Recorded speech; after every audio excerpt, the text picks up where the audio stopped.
Bom dia a todos. Eu vou apresentar, a aula referente a monitoramento do ar, ambiente, com estações de monitoramento de qualidade do ar. E na segunda parte da aula, nós vamos apresentar o monitoramento das emissões industriais, ou seja, a partir das chaminés das indústrias, O monitoramento que se faz a partir dos gases emitidos nas indústrias. Então, nós vamos iniciar a aula com a apresentação. Eu vou partilhar aqui a tela com vocês, com as apresentações, e vamos começar, então, com o nosso monitoramento do ar, atmosférico. Então, nós vamos começar com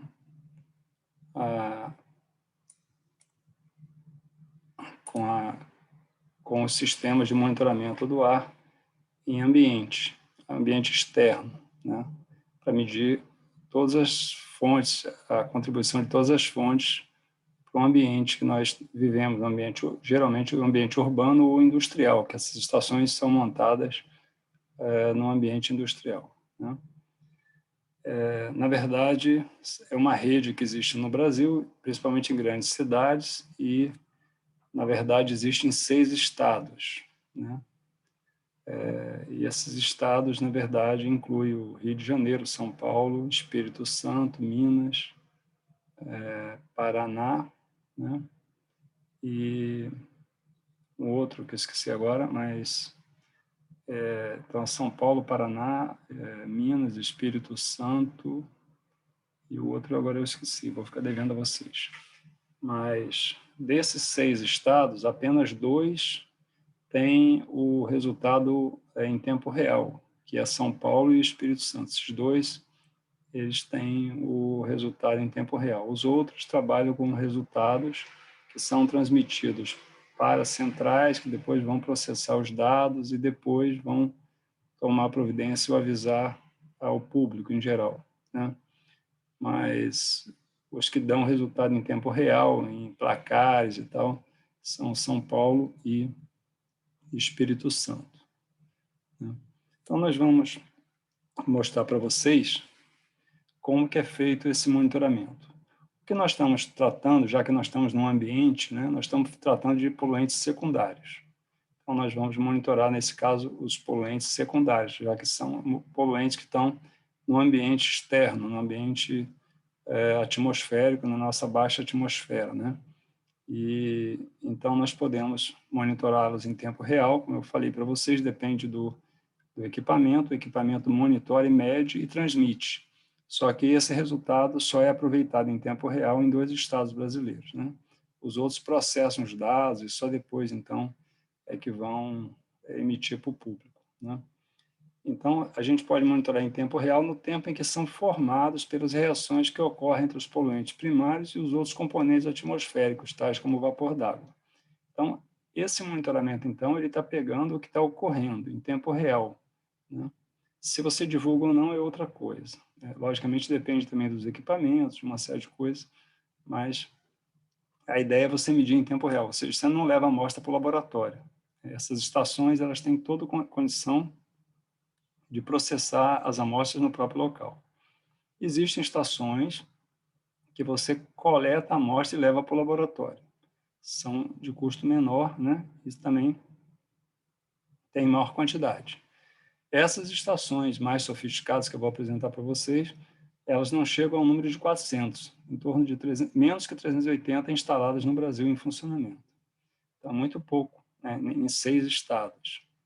E nos outros estados, só estações mais simples, com análise físico-química em laboratório. Então, é muito pouco para o Brasil, mas já é alguma coisa. Isso vai desenvolvendo tecnologia, vai desenvolvendo mão de obra, e é melhor a gente ter uma quantidade.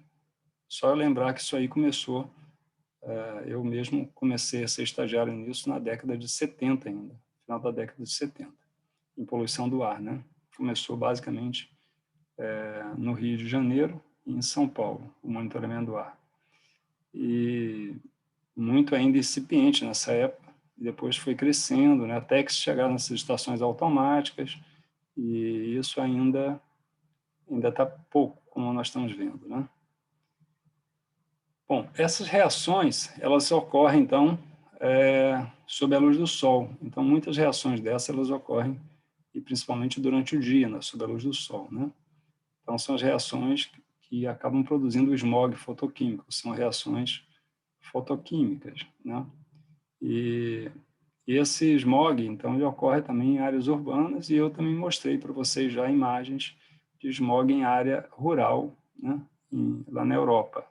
Na Europa, como tem muitas atividades na área rural, acaba que também tem smog na área rural, né? E também na área industrial. Tem áreas industriais que o smog existe de forma considerável, né? Então, é uma coisa que a gente precisa prestar atenção, né? Então, quais são os poluentes que vão sendo formados na atmosfera, né, pelas reações fotoquímicas e monitorados de forma contínua? Um poluente importante que ele participa de todas as reações, nós já até apresentamos em aula passada, reações fotoquímicas, né? Nós temos o ozônio. O ozônio é um componente desse smog, dessas reações fotoquímicas, e é um componente importante, porque ele tanto se forma como ele se decompõe para oxidar e depois se reforma, ele é formado novamente. Então, ele é um composto cíclico, que, em função da energia envolvida, ele vai sendo utilizado e vai sendo formado novamente, né? Então, é um poluente importante que faz que a concentração dele explica a concentração de outros poluentes na atmosfera, né?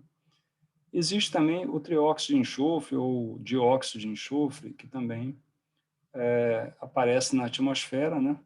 E ele, em função já da composição de combustíveis, que são oxidados no processo de combustão dos veículos, e esse, então, esse SOx, o SO2, SO3, eles aparecem na atmosfera, às vezes também de origem industrial, né? Dependendo do combustível que se usa em indústria. Aqui no Rio de Janeiro, em vários estados brasileiros que utilizam gás, a indústria utiliza gás nas caldeiras, ele já não aparece mais com origem industrial, aparece com a origem de combustível de fontes móveis, né?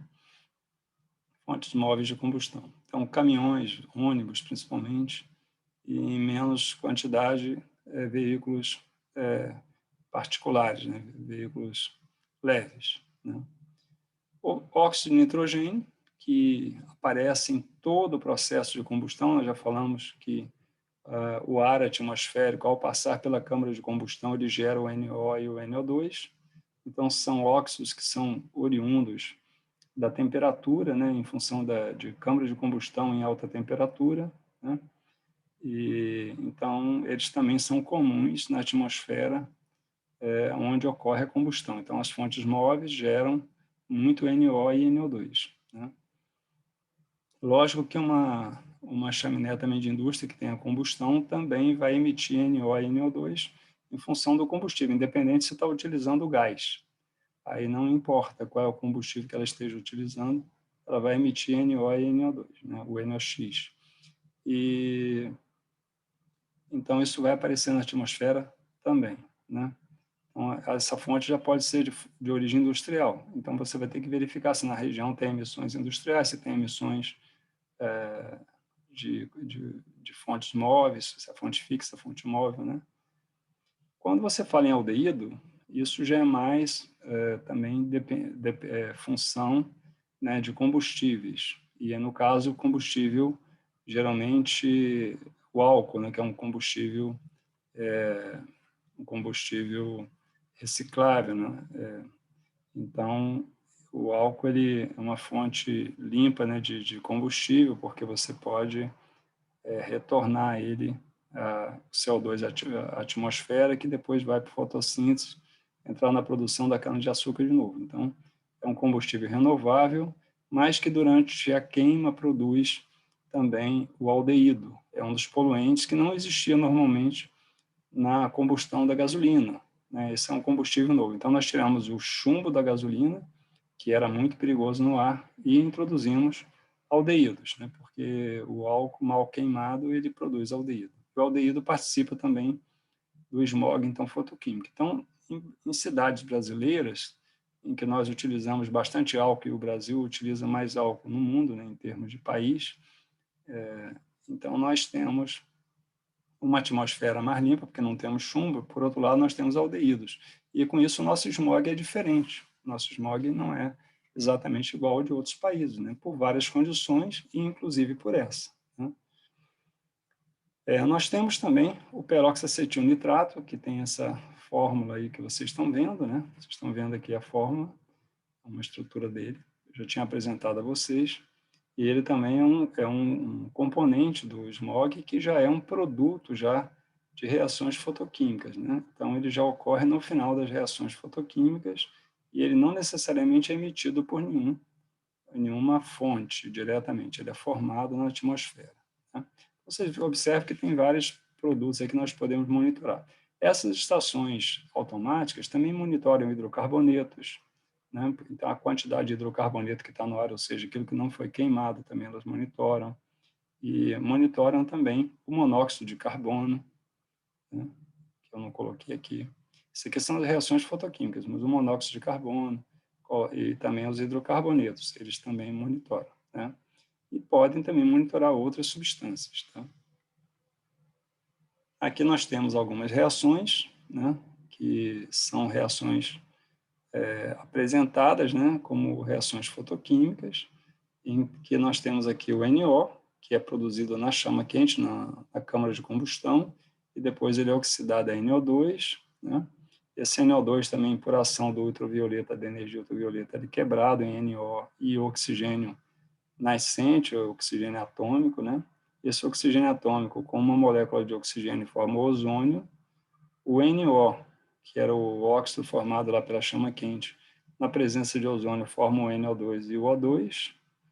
E aqui, então, você também com hidrocarbonetos, o NO e o O2, você vai formar o NO2 e o peróxiacetilnitrato. Então, você observa que o peróxiacetilnitrato, ele já é um produto de hidrocarboneto que não foi queimado, do NO que veio da chama, né, da câmara de combustão, do oxigênio do ar. Então, aqui você produz o peróxiacetilnitrato. Então, ele depende de hidrocarboneto no ar, tá? Depende de exalações, emissões de hidrocarbonetos não utilizados na câmara de combustão, né? Então, um processo que emite hidrocarboneto, que está mal regulado, ele acaba produzindo mais peróxiacetilnitrato, tá? Que é um composto que incomoda bastante. Incomoda bastante. Em que condições, né? Em que condições nós temos o peróxido? Que condições nós temos aí essas condições favoráveis, né, para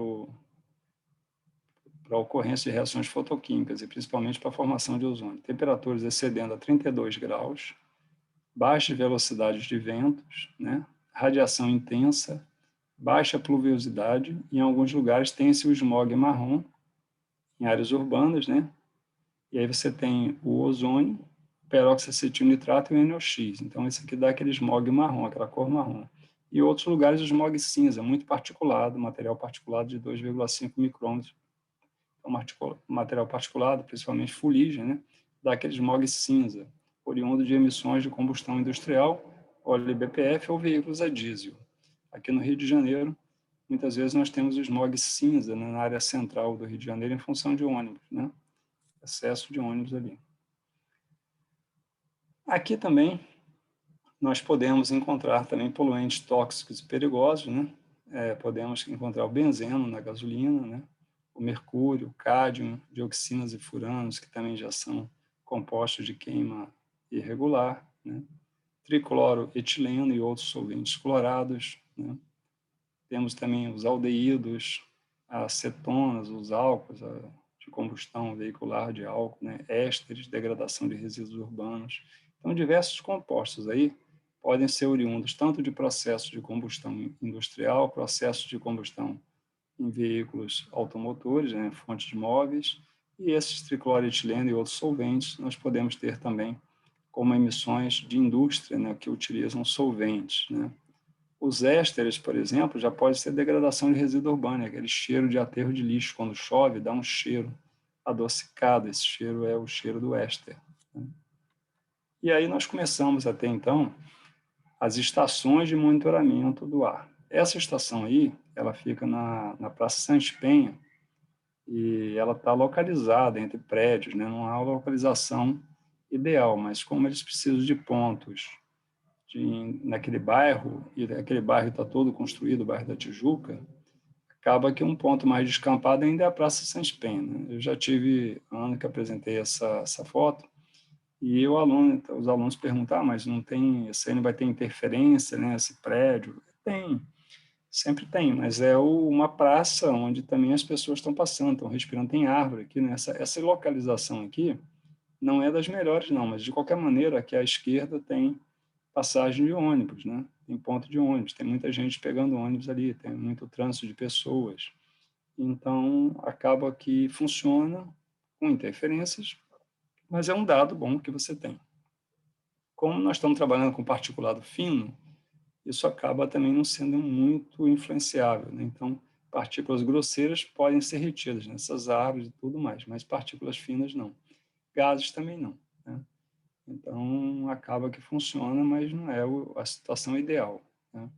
A estação, você observa que mesmo numa praça urbana, central, ela é toda cercada, né, de grade e também com arame farpado para evitar a depredação, tá? Você sabe que existem vândalos que podem depredar a estação. Nem que ela tenha um valor para ninguém, mas eles podem depredar, pensando em ganhar algum dinheiro. A pessoa arranca um equipamento desse aqui em cima para vender 1 quilo de alumínio e quebra um equipamento caro e deixa todo mundo sem dado. Então, é preciso que essa estação ela tenha uma proteção, inclusive alarmes né, que possam ser avisados à polícia e tudo mais. Acaba que o pessoal respeita, né? Mas se deixá-la sem proteção, ela vai ser depredada, tá? Então, a maneira que tem de proteger, mesmo numa praça central, nós estamos falando que estamos aqui no Brasil e é isso, né? Tem que ter uma proteção, tá? Isso é uma coisa.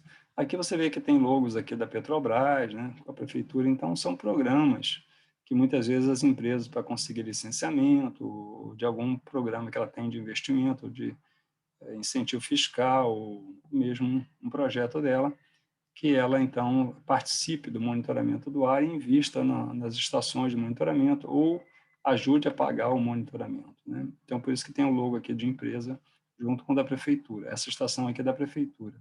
Então, existem estações da prefeitura do Rio de Janeiro, existem estações do INEA, que é do Estado, né?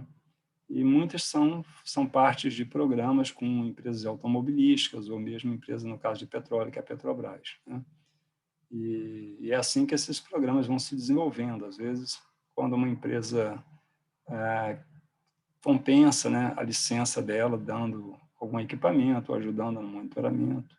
E a própria, o INEA também, ou no caso aqui a prefeitura, tem também suas verbas lá para esses projetos, né? Então, existe uma projeto estratégico de ter uma rede de monitoramento, né? Cada um tem sua rede e juntam os dados, mas também eles têm os dados disponíveis para tomar providências, né?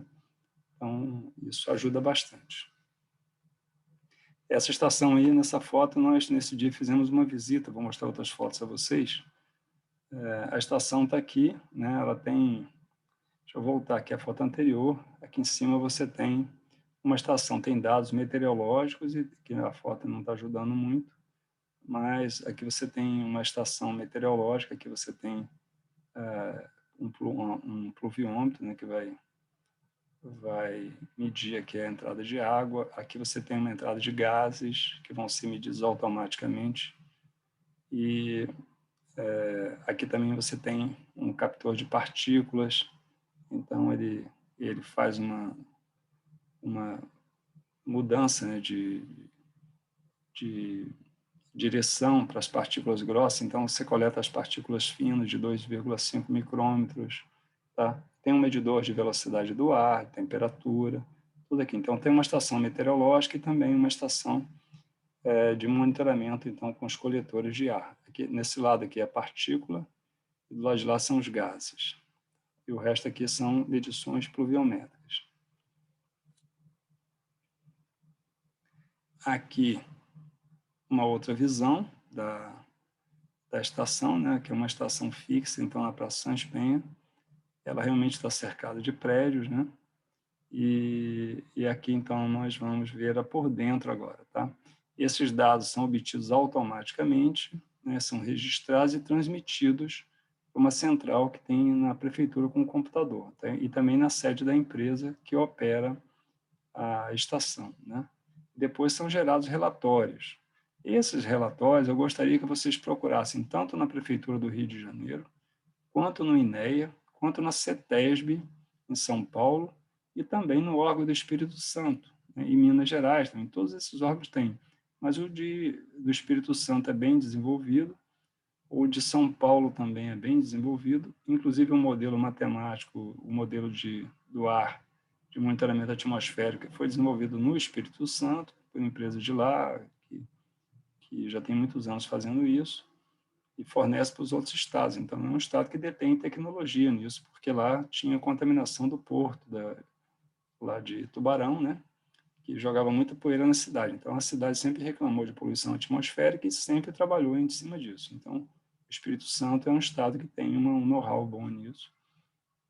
O estado do Rio trabalha há muito tempo com dados de poluição atmosférica e São Paulo também, né? Minas Gerais também tem bom trabalho nisso, né? Paraná tem. Então, vocês podem procurar, né, dados e relatórios para ler. Inclusive, são relatórios anuais, tem, às vezes, dados também mensais, e os relatórios você pode comparar, estudar, tem muita coisa para ler. Qualquer relatório desse que vocês pegarem para ler, vocês vão entender a legislação, vão entender os valores, as variações, o monitoramento, e são bem didáticos e bem escritos, né? E estão disponíveis na internet em cada órgão desse aí que eu falei. Então, todos eles têm relatórios, tá? Também esses dados são disponibilizados para dissertação, para tese, se, no caso, houver necessidade. É só através de correspondência a gente consegue o dado, né? Consegue o dado, sem nenhum problema. Então, isso vocês precisam fazer depois. Aqui é o programa chamado Monitorar Rio, né? Que é da Prefeitura do Rio de Janeiro, como eu falei. E aí tem uma estação meteorológica que mede a velocidade de ventos, temperatura do ar, né? Você não trabalha com gás, né? Sem medir a temperatura, sem trabalhar com temperatura. Direção dos ventos, né? Então, você tem uma rosa de ventos que você vai formando. Vocês vão ver nos relatórios desses órgãos que essa direção predominante dos ventos, né? Ela existe nesses relatórios. A pluviosidade, né? Então, tem a velocidade dos ventos, a direção dos ventos, a temperatura do ar, né? A pluviosidade, então, quanto está chovendo, quantos milímetros está chovendo, né? Por hora, né? Em que hora do dia, por dia. Então, todos esses dados são estabelecidos, né? A umidade do ar, qual a umidade do ar? 90%, 80%. Eu já falei na outra aula, né? Que aquilo correspondia a 10.000 ppm lá de água, né? na atmosfera. Isso era a saturação da atmosfera, né? Isso eu já dei numa aula anterior para vocês. Também tem a pressão atmosférica, nós estamos aqui próximos do mar, né? Praticamente no nível do mar, a poucos metros acima do mar, e então nós trabalhamos aqui com a pressão de 1 atmosfera aproximadamente, salvo dias que tem alguma inversão atmosférica, que pode variar um pouquinho a pressão, mas nós estamos próximos a 760 milímetros de mercúrio, né? Enquanto que São Paulo já está a mais de 700 metros acima do nível do mar, a pressão é um pouco menor, né? Então, se você for subindo para cidades de 1.000 metros ou outras cidades, por exemplo, você vai lá no Lago Titicaca, na Bolívia, que já está a mais de 4.000 metros, 4.200 metros, mais ou menos. então você já tem uma outra pressão muito baixa, né? Lá a saturação do ar, lá já tem assim uma atmosfera rarefeita, né? Aproximadamente menos 30% de oxigênio. Então, lá, se você fizer muito esforço, você tem dificuldade para respirar, né? Então, lá tem menos a pressão a concentração de oxigênio é menor, né? O ar é mais rarefeito, então é como se o ar tivesse menos gases, né? Então, você tem que se comportar lá bem lento, normal, né? Normal, mas sem exagero. Se você fizer exercícios bruscos, você pode sentir falta de ar, né? Então, é uma experiência assim, só a gente tem. Tem gente que tem reações piores, de vômito, de passar mal, e outras se comportam bem desde que não façam exagero, né? Então, é uma região realmente que te engana bastante. Lá você não consegue subir uma rampinha muito rápido, e em La Paz mesmo, que já é mais baixa, La Paz já está a 3.600 metros, era um pouco mais baixa que esse platô onde tem o Lago Titicaca, né? Onde está o aeroporto, inclusive, de La Paz. Fica numa parte alta. E lá o ar é tão rarefeito que o avião corre toda a vida na pista, a pista é muito longa para ele conseguir levantar voo. Senão ele não consegue levantar voo, né? Porque não tem resistência do ar para ele subir. Então ele tem que pegar alta velocidade para conseguir levantar voo, né? Então é interessante, são experiências diferentes que a gente tem. Então nessas regiões, você tem uma radiação solar muito intensa, né? Lá nesse lugar alto, porque você não tem atmosfera para filtrar o raio ultravioleta. Então, lá, se você se queima muito, se você for lá andar sem protetor solar, você vai se queimar em minutos, né? É muito fácil de se queimar lá por descuido, né? Então, você vai no lugar alto, tem que se proteger com protetor solar, porque lá a radiação solar é mais intensa, né? E, por outro lado, você vai ter menos oxigênio no ar e, por outro lado, você pode ter outros poluentes, depende do que você estiver formando, né? A cidade de La Paz não é historicamente conhecida como uma cidade poluída, porque, na verdade, tem poucas emissões de veículos e também não tem indústria, né, praticamente. Então, no final, ela não é área industrial. Então, ela acaba que, apesar de ser um buraco, né, ela não tem um histórico de poluição, né? Só falei por causa da questão da radiação solar e também da baixa da baixa concentração de gases na atmosfera, que o ar é mais rarefeito, né? Bom, então, mas aqui em cidades litorâneas nossas, nós estamos falando de pressão atmosférica de uma atmosfera, né? Então, é isso. E os poluentes que são analisados nessas estações são o NOx, né, que é o NO e o NO2, e vocês podem ver lá na página 221 do livro de Química Ambiental nosso, né, que foi recomendado. O monóxido de carbono, porque ele é um produto da combustão incompleta, né, e ele acontece muito exatamente próximo de uma praça dessa que tem ponto de ônibus. Então, os ônibus freiam, aceleram para sair, e nesse momento da aceleração e desaceleração, a frenagem, né, você tem uma combustão incompleta. E nesse momento, você emite mais monóxido de carbono. Então, todo trânsito que se movimenta, que muda a velocidade do trânsito, você emite mais monóxido de carbono, né? Tem o SOx, que são os óxidos de enxofre, que tem essa técnica aí chamada coulometria, ou coulometria, né? Se for pronunciar melhor, em português, coulometria, e essa técnica, ela mede, então, o SOx, né? Então, também é por incitação de elétrons, ali, a radiação. Nós temos aí o material particular desse MP 2,5, é um material particular de 2,5 micrômetros, que é a partícula respirável, e isso é medido por radiação beta. Nós vamos ver os filtrinhos, eu vou mostrar a foto dos filtrinhos para vocês, isso é por radiação beta, né? Então, nós vamos voltar a falar aqui. Tem os hidrocarbonetos, que se mede por cromatógrafo. Dentro dessa estação tem cromatógrafo. Observe que aqui tem um equipamento também de ar-condicionado, para manter o contêiner refrigerado, né? E então, lá dentro você tem cromatógrafos. Tem também um medidor de compostos orgânicos voláteis, como benzeno e outros compostos também, que é um tipo de cromatógrafo também. e tem o ozônio, medidor de ozônio, né? Então, aqui você tem os medidores, então, automáticos, né? Mesmo o material particulado é medido de forma contínua, medidores contínuos, tá? Então, tem vários recursos. Se a estação tiver mais dinheiro, tiver mais equipamentos, pode fazer mais coisas. Aqui uma foto que eu já tinha mostrado para vocês, do smog, né? Fotoquímica no Rio de Janeiro. Você observa que esse smog é um smog cinza, que tem muito ligado, então, a material particulado, muita fuligem, né? Muita fuligem. Aqui, de novo, uma foto da estação, né?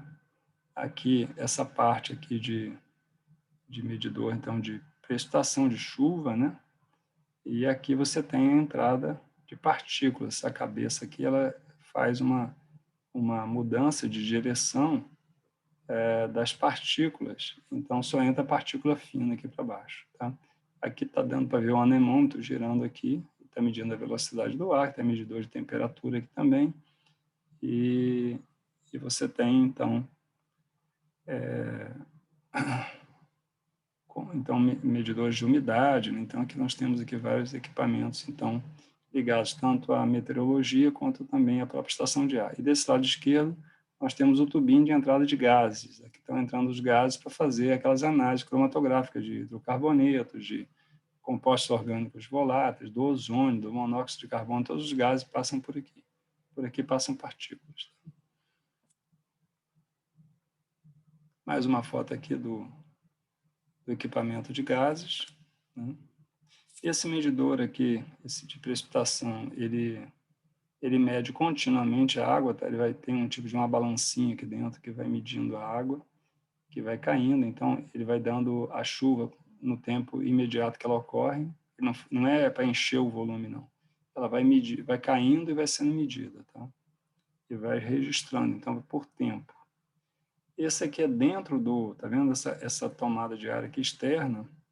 Ela vai alimentar aqui internamente essa ligação que vai estar conectada aos cromatógrafos, né? Aqui tem um ar-condicionado, observa para manter a temperatura aqui dentro refrigerada, e aqui dentro tem os cromatógrafos, que eu estou vendo só o teto deles aqui, né? E aqui nós vamos ver os cromatógrafos. Então, aqui nós temos os equipamentos, eles estão esse rack aqui, né? Então, tem vários equipamentos e eles dão os sinais. Então, o gás vai passando por eles e eles vão dando os sinais para a gente, tá? Tem algumas marcas, essa é uma das marcas, Ecotec, né? Mas tem outras marcas. Essa aqui é um pessoal da Austrália, mas tem outras marcas. E esses equipamentos, então, eles emitem os sinais para a gente, né? Tempo real. Aqui é um material particulado que eu tinha falado para vocês, com 2,5 micrômetros, né? Você observa, essa aqui foi uma fita que eu ganhei lá no dia, e então eu tirei aqui a foto da fita. Essa parte escura aqui é exatamente o momento do dia, tá? Então isso aqui começa mais ou menos de manhã a escurecer, e aí durante o dia, né, meio-dia, vê como é que está escuro, né, e vai piorando até que de noite vai melhorando de novo.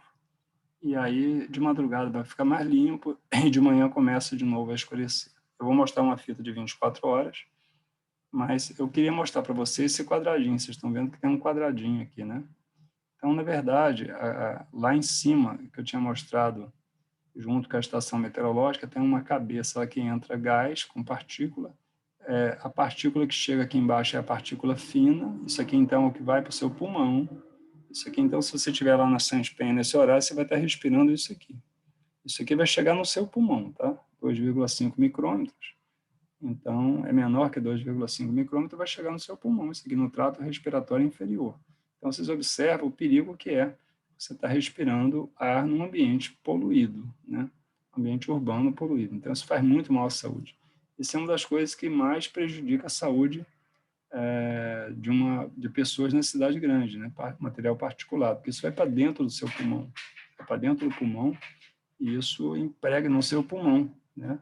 Então, você tem um prejuízo enorme para eliminar uma substância dessa, né? Então, não são só partículas, aí tem gás aderido a essas partículas, tem hidrocarbonetos, né? Então, tem compostos aromáticos, então isso tem muita coisa. Então, como que é feito o que tem a ver com esse quadriculado que eu mostrei? Aqui o filtrinho é repartido em 4, né? Ele quando ele faz a amostragem, ele tem um tipo de um isolamento que ele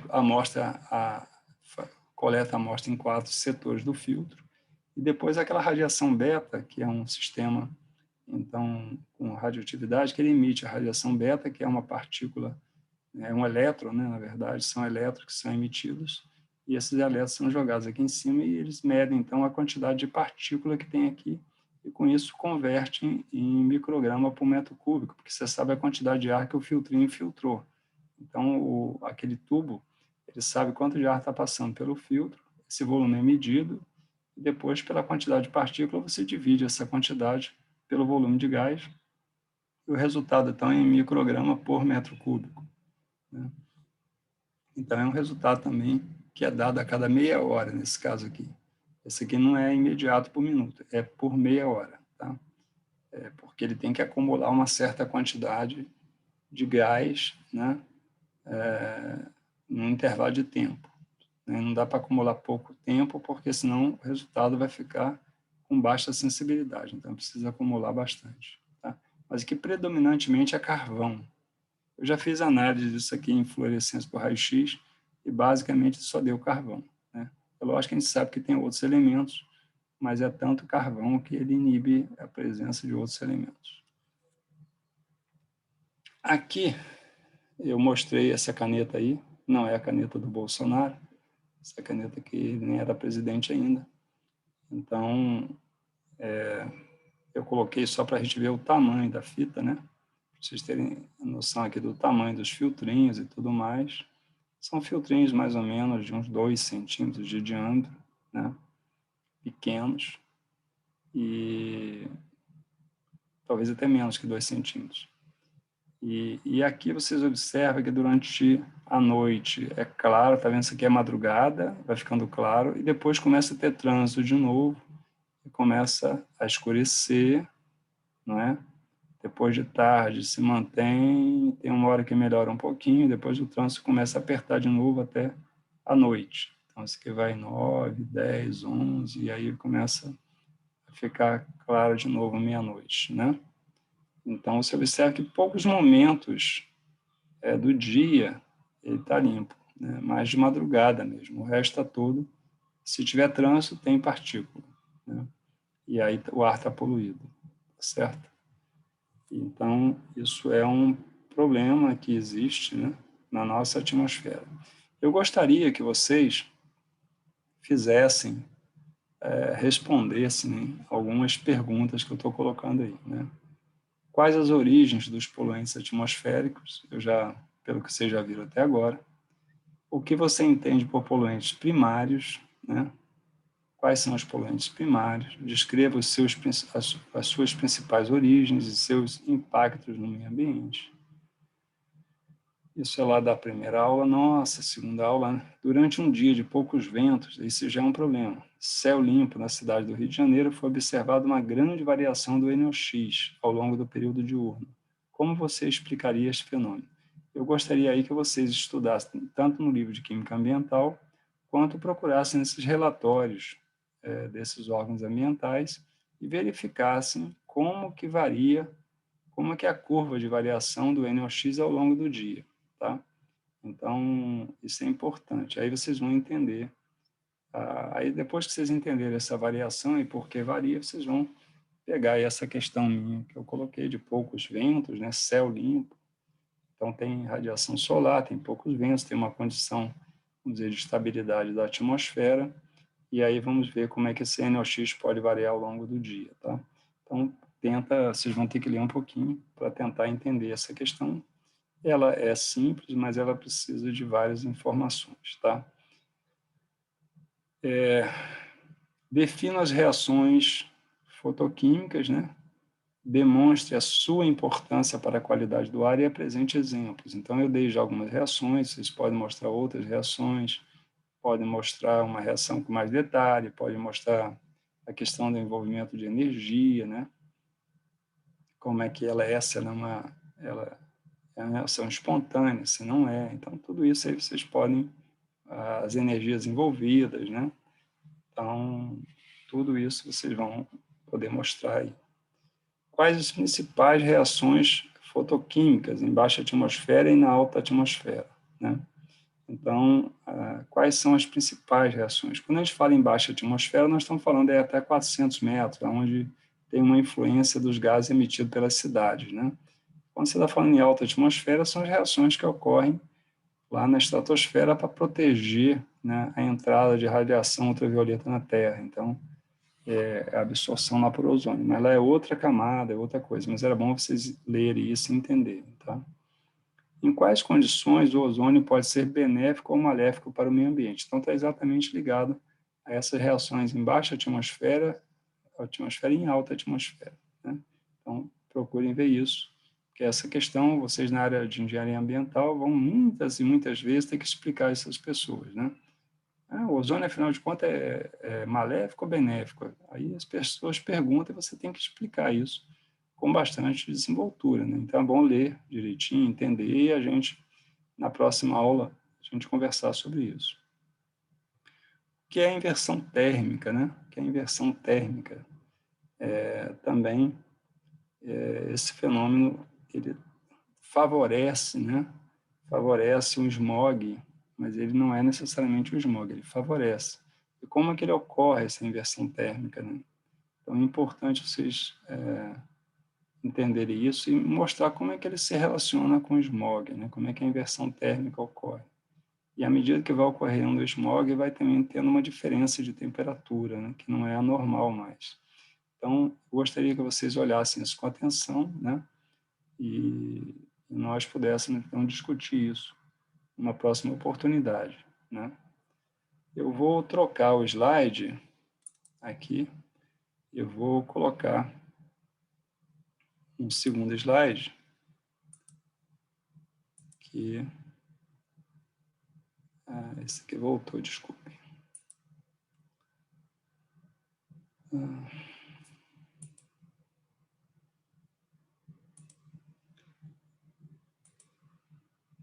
Tá. Deixa eu voltar aqui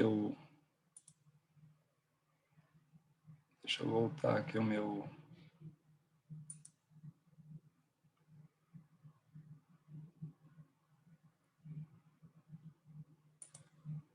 Deixa eu voltar aqui o meu slide para mostrar para vocês.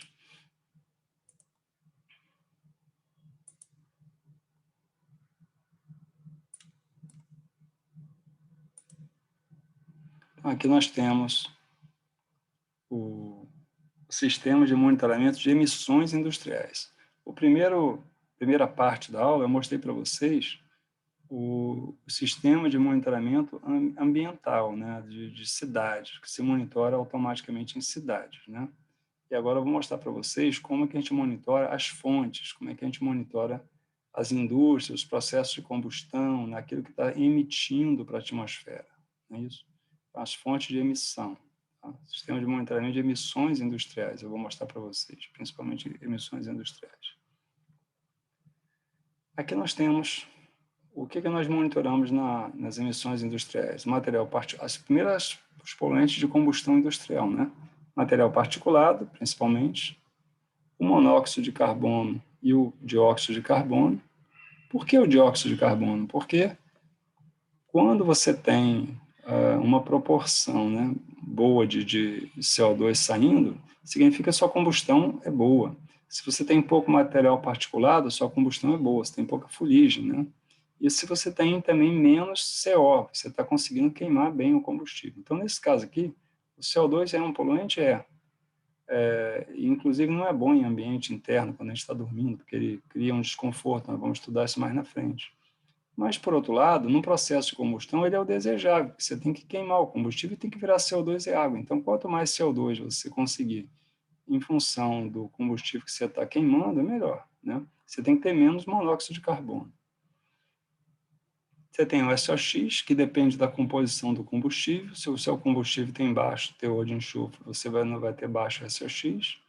Né? Então, se você tem um óleo com alto teor de enxofre, vai ter muito SOx. Se tem carvão, vai ter muito SOx.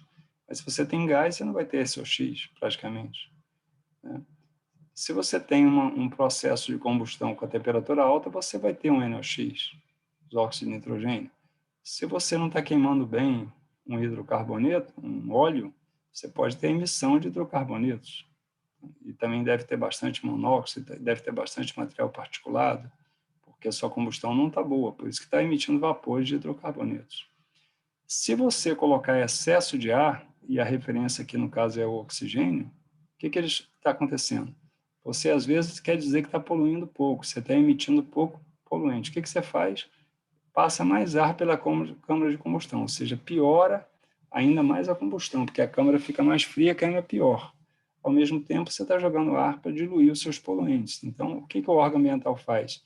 Ele mede o teor de oxigênio. Se der mais de 8% de oxigênio, significa que você está desperdiçando ar, está passando muito ar pela câmara de combustão.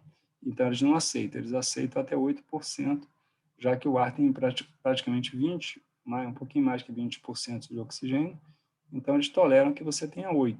Né? Se saiu 8%, tá bom, você está queimando bem. Se não, você está passando muito ar e você não está, então, fazendo uma boa queima. Está fazendo uma boa queima. Os poluentes de processos industriais, né? Você tem um material particulado, poeira, solventes, vapores orgânicos, hidrocarbonetos, ésteres, aminas. Aminas dá muito cheiro, tá? Aminas dá muito cheiro.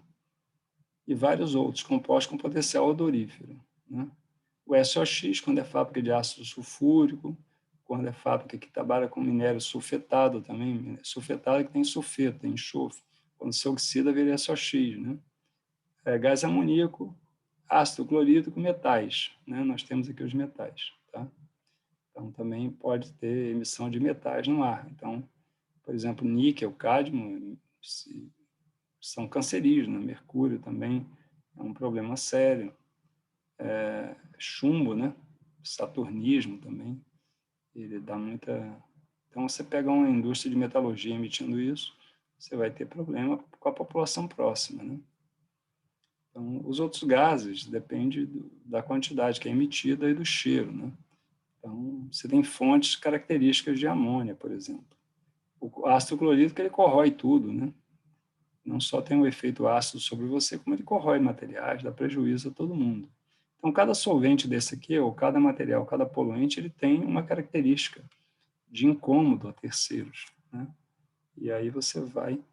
Aqui no Rio, lembra que tinha uma fundição, né, grande lá na siderúrgica, né? Lá em Itaguaí, que estava jogando material particulado metálico na região, até que resolveram, mas isso incomodava a população, machucava as crianças, etc. Né? Ainda mais cria um mal-estar. Imagina você estar num lugar que começa a chover material metálico em cima de você, sujar tudo de metal fino. Então, você fica com medo daquilo. Né? Se cai no olho, pode fazer uma fagulha, machucar você. Então, são coisas que a gente precisa prestar muita atenção.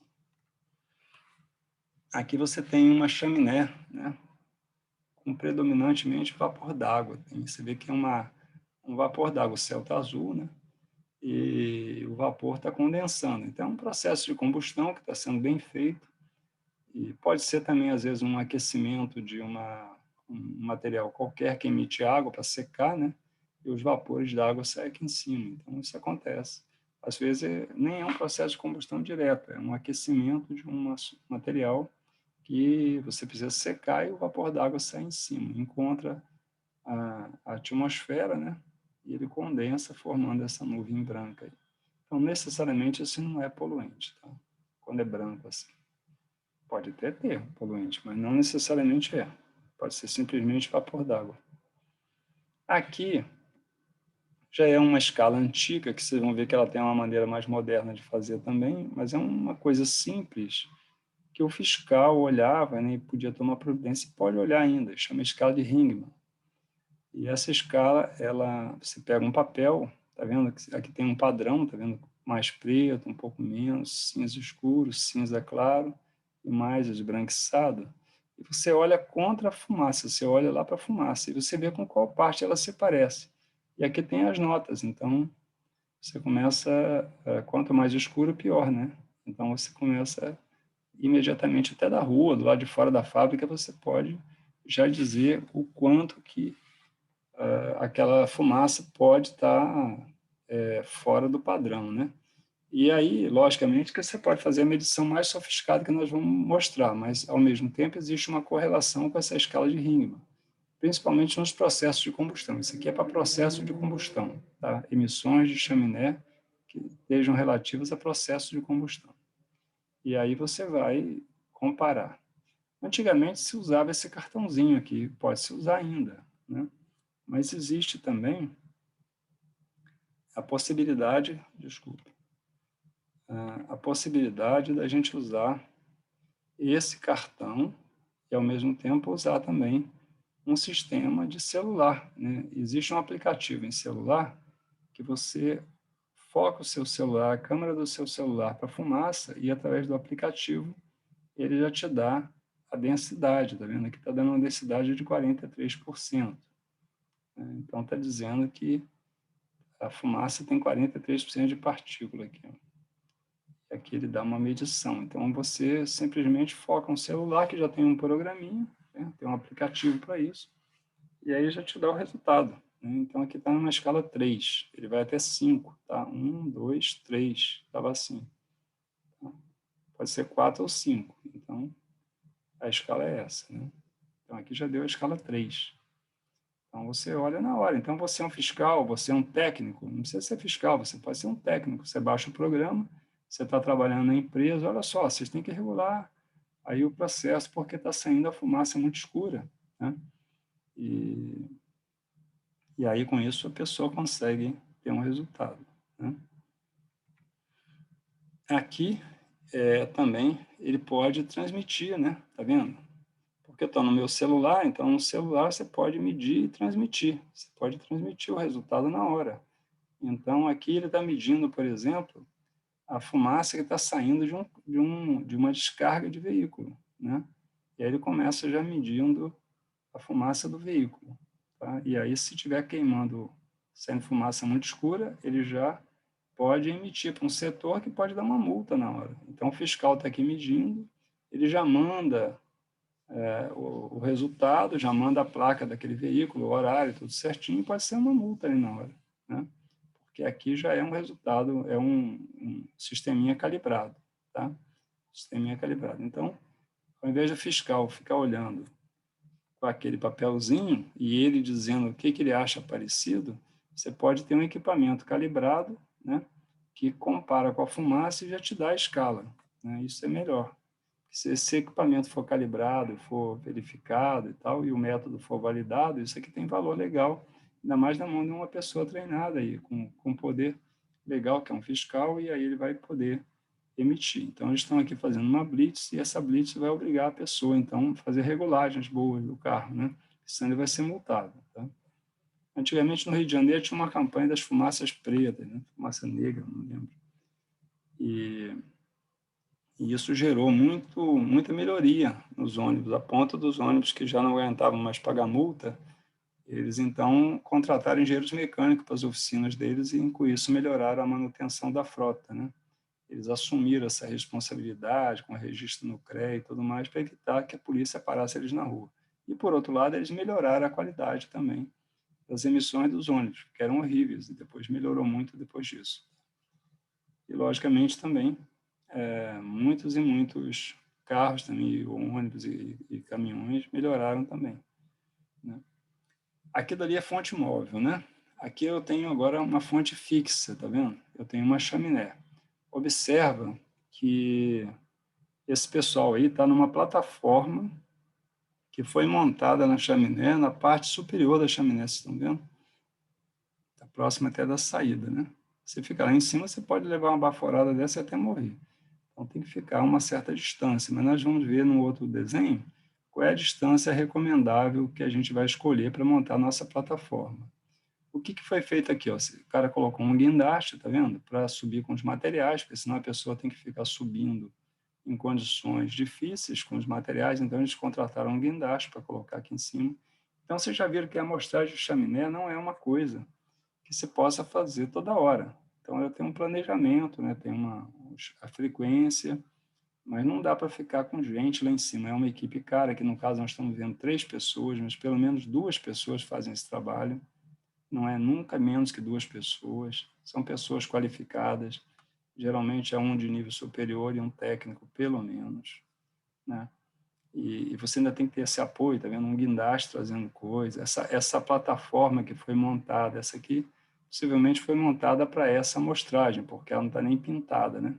Quando você tem um monitoramento mais frequente na mesma chaminé, você já deixa um material montado mais definido, né?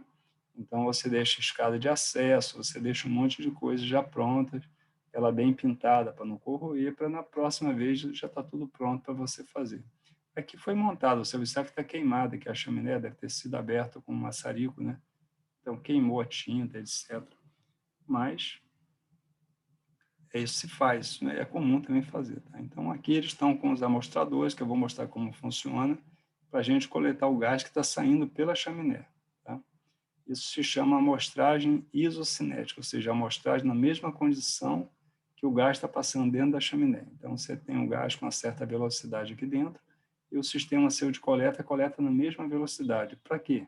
Para quando você puxar uma quantidade de gás para fazer a sua amostragem, você ter a mesma tipo de partícula que está subindo pela chaminé. Se você amostrar na mesma velocidade, você consegue manter que as mesmas partículas que estão tentando sair da chaminé também se encaminhem para o seu, sejam captadas pelo seu equipamento. Se você trabalhar com velocidade diferente, você pode deslocar partículas de tamanho diferente, tá?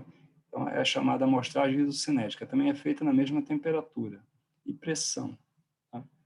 Velocidade, temperatura e pressão. Por isso é isocinética.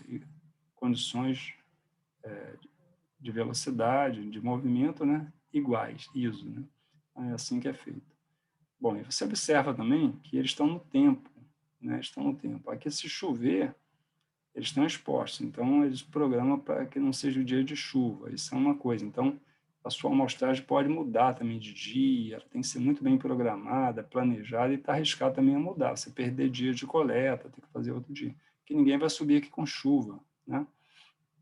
Isso aqui também corre risco de vida, então você pode cair um raio, né? Isso já aconteceu comigo. Então você está em chaminé aqui do lado, na chaminé do lado está caindo raio, você está aqui com para-raio passando aqui do lado também. Então é risco de vida da pessoa, então tem que tomar cuidado com essas coisas aí, tá? Muito bem. Aqui vocês estão observando uma foto que o técnico está coletando a amostra, tá vendo? Ele colocou a sonda aqui dentro, ó, da chaminé. E aqui tem um furo, né? Nós vamos observar depois que do outro lado, não dá para ver aqui, mas do outro lado tem um furo também a 90 graus, ou seja, de lá para cá, né? Então, você tem um ângulo de 90 graus saindo, como se fosse aqui, né? Só que do lado oposto. Então, 90 graus daquele furo ali, lá do outro lado tem um furo também, que é para enfiar essa lança, né, de lá para cá. Chama um tubo aí de amostragem, pode ser tubo de pitot, se estiver medindo só a diferença de pressão. Aqui são os gases, está vendo, que vão se encaminhar para o equipamento de amostragem, né? Aqui são outros sensores também de temperatura que estão aqui dentro. Aqui você observa que ele está colocando um outro sensor também, que deve ser de temperatura. Aqui ele está medindo alguma coisa no equipamento de mão, né? Então, isso aqui. Ele está próximo da saída também. Está próximo da saída. E nós vamos observar depois que distância é essa que nós temos que estar, né? Que distância é essa? Onde é que a gente vai localizar o ponto de amostragem? Aqui, ali nós mostramos pessoas coletando amostras, não é isso? Aqui eu vou mostrar para vocês uma emissão, né? Os gases passando por dentro da chaminé, representados aí por essas setas azuis. E aqui nós estamos vendo equipamentos montados na própria chaminé, tá vendo? Aqui o sensor, ó, estão montados aqui dentro. E eles vão dar resultados para a gente, né? Então, esse aqui, por exemplo, ele está medindo a opacidade da chaminé, a dificuldade que a luz tem para passar pela chaminé, e está correlacionando isso com uma concentração de partículas aqui. Como é que vai fazer isso? Você vai fazer isso, você vai validar o método, você vai fazer a amostragem comum e vai medindo e calibrando. Aí você vai ter um equipamento que vai medir automaticamente para você, mas isso é validado através do método de referência normal, né? Você mede temperatura, mede umidade, mede a opacidade, a dificuldade que a luz tem para passar pela chaminé, né? Você pode medir outros gases também. Então, você pode ter amostradores conectados diretamente na sua chaminé. Isso custa barato? Não. Isso aqui não custa barato, você tem equipamentos, porque eles sofrem um desgaste muito grande. Ao mesmo tempo, aquela medição com técnicos também medindo na sua chaminé também não custa barato. Tá? Então, nada aí custa barato. A amostragem de chaminé, a amostragem de gases em chaminé é muito caro. Tá? Não é muito caro, mas tem um custo. Tá? Tem um custo. E um custo que não é irrelevante, é um custo que deve ser considerado. Né? Aqui, você já tem um equipamento mais ainda sofisticado para medir emissões industriais, tá vendo? Você já tem um equipamento parecido àquela estação que nós mostramos de monitoramento do ar, com vários equipamentos, né?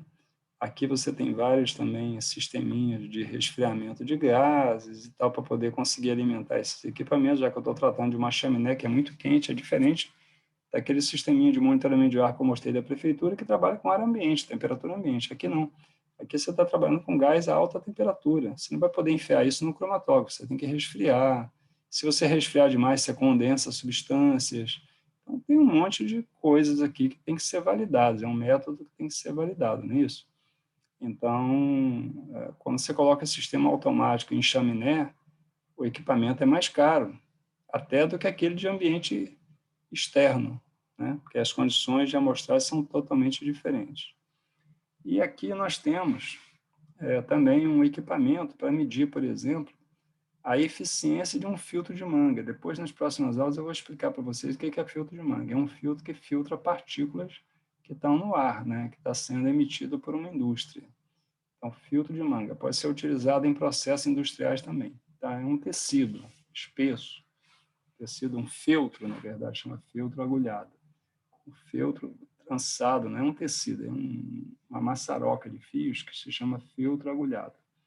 Então, esse feltro ele tem uma abertura fina e ele é utilizado, então, para filtrar partículas, que pode ser um pó industrial com valor econômico, eu já vi isso acontecer, pode ser um pó simplesmente que você está evitando que vá para o ambiente, né?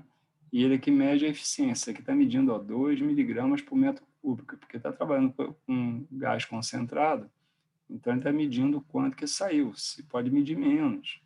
Então, você vai regular, vai colocar um equipamento aqui para medir particulado. Aqui você está interessado só no particulado desse processo. E com isso você vai melhorar a eficiência do seu processo, né? Então, isso pode acontecer na indústria de cimento. A indústria de cimento tem filtros em série, não só filtro de manga. Tem precipitador eletrostático. Então, você pode ter um sistema de monitoramento desse na indústria siderúrgica, em várias indústrias, com temperatura baixa ou não, né? Você pode ter sensores de material particulado e, com isso, você controlar o seu processo, melhorar a eficiência do seu processo. Tá? Não é só a preocupação das emissões, mas também a eficiência do processo. Quanto é que o processo está perdendo, né? Se você tem como regular uma melhoria, tá certo? Então, isso também pode ser obtido com um amostrador automático. Aqui nós temos uma chaminé, né? Amostrador de chaminé. Então, observe que esse equipamento aqui é o equipamento que é usado, aqui já é um esquema dele, né? Aqui é um esquema, aqui é uma foto do equipamento. Que equipamento é esse aqui? É esse aqui que eu vou voltar, ó. É o equipamento que esse pessoal está usando, aqui em cima. Esse equipamento aqui, que eles estão usando aqui em cima na chaminé, é exatamente esse equipamento aqui, que não é barato, né? Essa firma, inclusive, agora deixou de existir com esse nome. Ela foi... os donos, durante mais de uns 35 anos, eles até eram vizinhos nossos, próximos, eu conheço há muitos anos, e eles agora estão dando só uma assistência técnica à nova empresa, eles venderam, não sei até o nome para falar para vocês, mas essa empresa foi líder no mercado brasileiro durante muitos anos. Eu, sócio por questão de idade, depois de muitos anos trabalhando, resolveram parar e passaram a firma para outras pessoas, estão dando assistência técnica, transferiram a tecnologia, mas ela não tem mais esse nome aqui agora. E, então, eles fabricavam esses equipamentos totalmente calibrados e tudo mais, e que basicamente atendiam todo o mercado nacional durante muitos e muitos anos aí, foram líderes no mercado, né? Existia de outras marcas importadas e tal, mas o que existia nacional basicamente era deles, né? Então, aqui você tem o equipamento, ele media a velocidade do gás que está dentro da chaminé, e com isso ele fazia uma amostragem, mantendo a mesma velocidade. Anotava a vazão, anotava a temperatura, né? Resfriava os gases para fazer a análise de gás, e o material particulado era coletado em filtro, que era colocado nessa própria sonda aqui. E esse é o equipamento. Então, você tem uma sonda que é colocada dentro da chaminé para a entrada de partícula, que vai ficar retida aqui nesse filtro. Os gases resfriados, até aqui é aquecido, porque tem que ser a mesma temperatura da chaminé. Quando passar por aqui, você vai ter que resfriar para captar os gases em banho de gelo.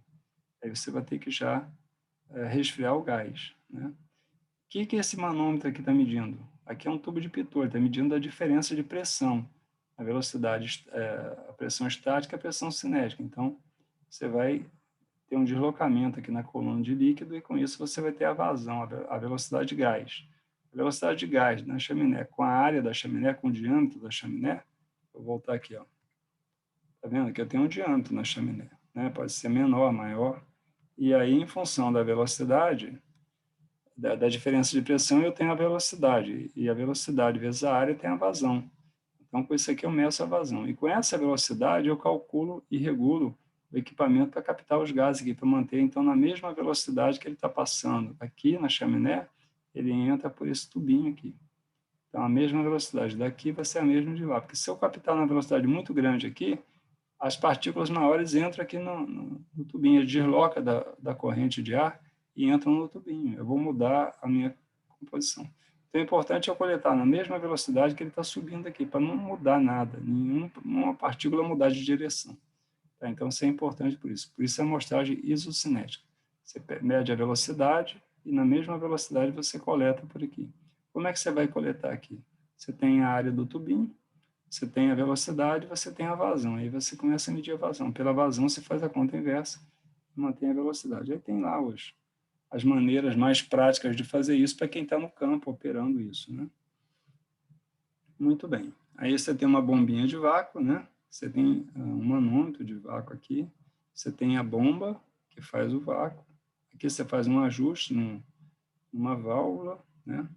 E aqui tem um gasômetro, que é um equipamento que parece aquele equipamento que mede gás nas nossas casas. Se vocês forem na caixa de gás de vocês do prédio, vocês vão encontrar um medidor de gás, que é muito igual, tá?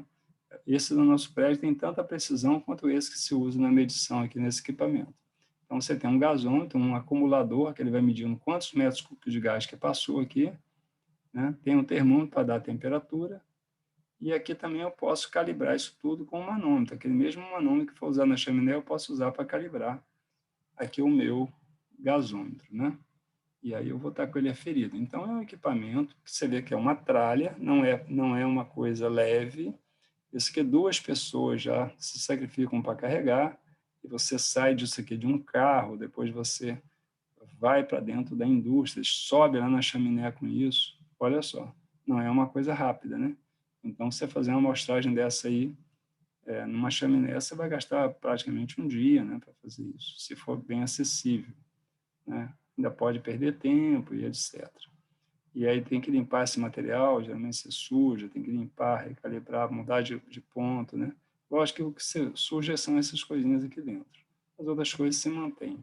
Mas é um equipamento que tem que estar sempre sofrendo manutenção, né? Então, não é um trabalho simples, fácil de fazer, mas se faz, se fiscaliza. Os órgãos ambientais têm um programa com as indústrias de recebimento disso aí. Existem empresas prestadoras de serviços que trabalham com equipamento calibrado, e tem indústrias que têm também sua equipe própria, né?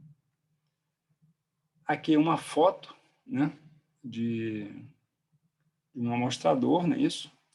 Então, aqui ele está no banho de gelo, dentro do banho de gelo, e aqui você tem gás e tudo mais. Está vendo o gás que está vindo lá da... Aqui está o tubinho do gás que está vindo lá do amostrador da chaminé, que vai passando aqui no banho de gelo e depois vai alimentar os nossos lavadores de gases. E aqui você tem vários sensores. Esses fios aqui são sensores que são ligados naquele equipamento principal para dar informações aqui, né? Então, você observa que cada um desses aqui tem o seu equipamento. Esse equipamento não é tão barato, né? Não é tão barato. Aqui vocês têm a localização do ponto de amostragem na chaminé, para evitar turbulência. Porque se eu tiver montado aquele equipamento meu próximo aqui dessa curva, quando faz a curva, o gás fica turbulento aqui. Então, eu tenho que ter uma distância, né, que eu esteja, está vendo aqui, ó, a distância A, né, esse ponto aqui, o ponto AB, né, AB. Então, deve ser uma seção reta que deve ser maior ou igual a 2,5 vezes o diâmetro. Então, se eu tiver uma chaminé aqui superior a 0,3 metros, né, então, se for uma chaminé com mais de 30 centímetros de diâmetro, eu uso, então, que a minha distância AB, até no início da curva aqui, ou no final da curva, tem que ser pelo menos 2,5 vezes o diâmetro. Então, eu teria que ser 0,3 vezes 2,5 vezes, né? Então, seria aqui 0,3 dá menos que 1 metro, né? Então, é uma distância pequena, Essa seção aqui, a linha, né, não permitida para amostragens que, se for 0,5 diâmetro. Então, se for metade do diâmetro, se for muito pequenininho aqui, não pode ser aqui, né? Então, você tem que ter uma distânciazinha maior que meio diâmetro. Então, aqui pelo menos tem que ter 15 centímetros, né? Se eu falei de uma chaminé de 30 centímetros de diâmetro, aqui tem que ter pelo menos 15 centímetros. Essa seção não permitida para amostragem, nessa início aqui, ó, 2 vezes o diâmetro. Se o diâmetro é 30, eu não posso estar a 60 centímetros. Essa zona aqui também é proibida. Então, eu não posso estar próxima à saída, eu não posso estar próxima à entrada, à saída da curva, nem na saída da chaminé, tá? E aí eu vou ter meu ponto aqui no meio. Então, eu vou escolher um ponto aqui no meio, tá? A condição para se atingir a idealidade da alocação dos pontos, né, necessita que a seção AB tenha, no mínimo, 10 diâmetros. Então, essa seção aqui, AB, esse tamanho aqui, o bom seria que tivesse 10 diâmetros. 10 diâmetros, se é 0,30 o diâmetro, eu estou falando de 3 metros. 3 metros, né? Onde a alocação dos pontos deve ser de 8 diâmetros. O B, né, o B aqui meu, deve estar a 8 diâmetros. Então, e a última perturbação, né? Isso aqui é a jusante, depois, né? Então, 8 diâmetros, então estaria 2,4 metros aqui, se é 30 centímetros, 8,4 metros, e a montante, isso aqui é a jusante, né? Depois da curva, e a montante, 2 diâmetros, então daqui para cá, 60 centímetros. Então, eu tenho que ter 60 centímetros para cá, que é 2 diâmetros, e para cá, 8 diâmetros, que daria, então, 2,4 metros. Então, no final, eu estou vendo que a minha curva aqui tem que ter mais de 3 metros esse tubo mais de 3 metros de comprimento, tá? Então, eu não posso chegar, eu estou aqui perto do chão, vou fazer aqui, que aqui dá. Não, você vai ter que montar uma bancada, vai ter que montar uma plataforma para chegar aqui em cima. Quando é definitivo, a gente faz uma instalação definitiva. Quando não é definitiva, você monta um andaime, por exemplo, para trabalhar, né? Às vezes, a chaminé é lá em cima da fábrica, muito alta, né?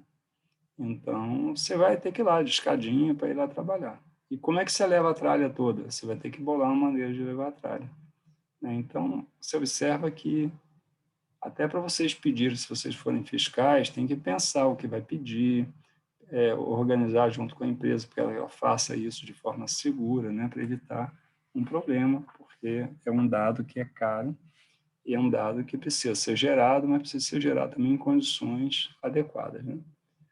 Você também não vai ficar mandando o cara furar. Aí lembra que eu falei de vocês de 90 graus? Você tem um furo aqui e um furo aqui a 90 graus do lado, né? Então, por quê? Porque você vai enfiar aquela sonda ela vai percorrer o diâmetro todinho aqui, de um lado a outro. Você vai mudando ela de lugar. E depois você vai mudar ela nessa direção aqui. Ela anda assim e anda de lá para cá. Por isso que ela é 90 graus. Ela vai de um lado para o outro e daqui para cá.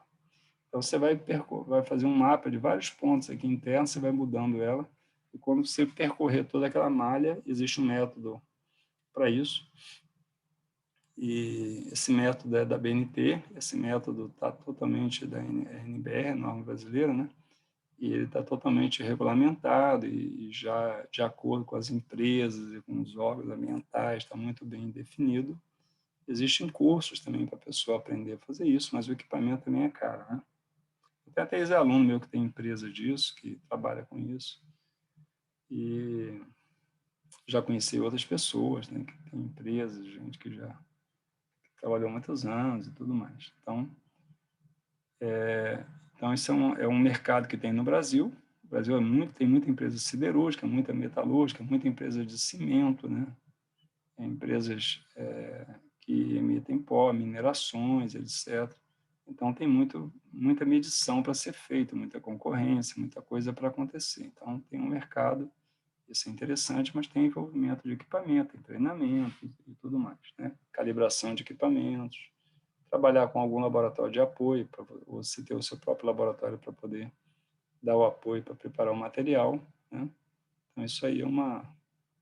Aqui é a norma brasileira que eu falei para vocês, a NBR 12.020, que é de efluentes gasosos em dutos e chaminés de fonte estacionária. O que é fonte estacionária? É uma indústria, né? Alguma coisa parada. Calibração dos equipamentos utilizados em amostragem. Como é que calibra os equipamentos também? Aquela história do 90 graus que eu mostrei aqui para vocês, você enfia a sonda por aqui e vai andando com ela dentro da chaminé, ou então você vem de lá andando. Aqui eles fizeram uma plataforma esquemática, tá vendo, para você andar em volta da chaminé. Possivelmente com um guarda-corpo aqui, para você estar numa altura não cair, né? E, logicamente, tem que ver como é que vai subir na chaminé, como é que você vai chegar lá em cima, né? Às vezes você sobe numa escada de marinheiro na própria chaminé, às vezes você tem alguém te colocando lá em cima, tá? Então, você vai fazer a amostragem por aqui, mantendo aquelas distâncias que eu mostrei anteriormente, né? E vai fazer a sua coleta. Logicamente, num sol escaldante, porque na chuva você não vai fazer. Então, é uma coisa desconfortável, né? E tem que ser feita no momento certo, por gente que sabe, para não perder tempo. Então, é um trabalho que é feito. Esse material é levado para o laboratório, salvo os dados de temperatura, pressão, que tem umas planilhas para preencher os dados, você faz análise no laboratório, análise dos gases condensados naqueles lavadores de gás, e também no material particulado coletado nos filtros, é toda feita no laboratório. A única coisa que se obtém no campo é pressão, velocidade, temperatura, né? Isso é feito no campo, o resto é feito em laboratório. Tá? Mas o método de referência é esse aqui, é o 12.020. E aqui tem tudo quanto é tipo de detalhe. Tá? Então, aqui é uma foto mais próxima de um equipamento desse. Aqui já é outra marca, esse equipo, né? Aqui é o manômetro, aquele que eu falei que mede a velocidade da chaminé, dentro da chaminé, e depois regula a sua velocidade de amostragem. Aqui tem os banhos de gelo, né? Os banhos de gelo. Aqui são todos os tubos utilizados. Aqui a bombinha de vácuo aqui embaixo que faz a captação dos gases, a coleta dos gases, né? E que são regulagens que se fazem. Como você faz muita conta na hora, você tem que ter muita prática, muitas planilhas já prontas e muitas coisas que você consiga jogar a diferença de pressão aqui, saber a velocidade, você tem o diâmetro da chaminé, saber a vazão que você vai coletar do seu gás, porque isso muda a todo instante. Então, você precisa estar sempre regulando seu equipamento para coletar o mais próximo possível daquilo que está passando na chaminé. Senão, sua amostragem vai virar qualquer coisa, menos uma amostragem isocinética. Então, a dificuldade é exatamente essa aqui, de fazer o trabalho nas condições mais próximas da real possível, né? O equipamento, como eu estou mostrando, é um equipamento grande, né, que não é uma coisa pequena, então precisa de gente para carregar, né, para saber transportar isso para não quebrar também. Tudo isso é que se faz, então, em termos de amostragem de chaminé. Aqui uma outra foto aqui da Energética, aquela primeira empresa que eu falei, né? Então, aqui você tem diferencial também de pressão, né? E você tem aqui também... aqui são equipamentos, isso vai medindo temperatura, né, de sonda. Aqui tem a vazão de gás, que estava naquele gasômetro que eu falei para vocês, que aqui não aparece, só aparece o medidor dele, né? E então tem vários ajustes que você consegue fazer aqui E aqui é o tubo de Pitot, aquele tubo que mede a diferença de pressão. Então, aqui, você já colocando seus conectores aqui, já está ligado lá no outro mangote, lá que vai lá para a chaminé. Então, esse equipamento não precisa ficar do lado da chaminé, né? Ele pode receber através do mangote e aqui você medir a pressão aqui. Tá? Então, tem coisa que pode não se fazer exatamente do lado da chaminé, pode ter uma outra pessoa trabalhando mais distante também. Então, aqui está acumulando o gás, aqui está dando a diferença de pressão. Aqui você pode medir a diferença de pressão e da velocidade dos gases a serem coletados, né? Aqui você tem a temperatura, né? Então, tem cada coisa. Aqui é o liga e desliga do equipamento. Então, cada um vai te dando aqui a bomba, né? Liga e desliga a bomba. Você vai fazendo o que tem que fazer aí de acordo com a sua necessidade. Eu tenho outras questões que eu gostaria que vocês desenvolvessem, que são os poluentes atmosféricos das indústrias, né, são emitidos somente pelas chaminés? Descreva outras possibilidades. Ali nós mostramos a amostragem de chaminé. Mas nós já falamos que outros poluentes podem ser emitidos pelas indústrias. Então, vamos ver se a gente lembra, procura, e vamos descrever essas possibilidades. Descreva um plano para o monitoramento do ar para uma indústria emissora de diversos poluentes, tais como emissões de processo e de combustão por chaminés, pó pelo arraste de poeira dos pátios de estocagem de minério, solventes e outros compostos orgânicos e inorgânicos voláteis pela deficiência das instalações industriais, né? E estabeleça o controle das emissões de uma indústria, sendo essas compostas principalmente de material particulado, com diâmetros na faixa de 0,1 a 100 micrômetros. Como diferenciar o tamanho, diâmetro das partículas na amostragem?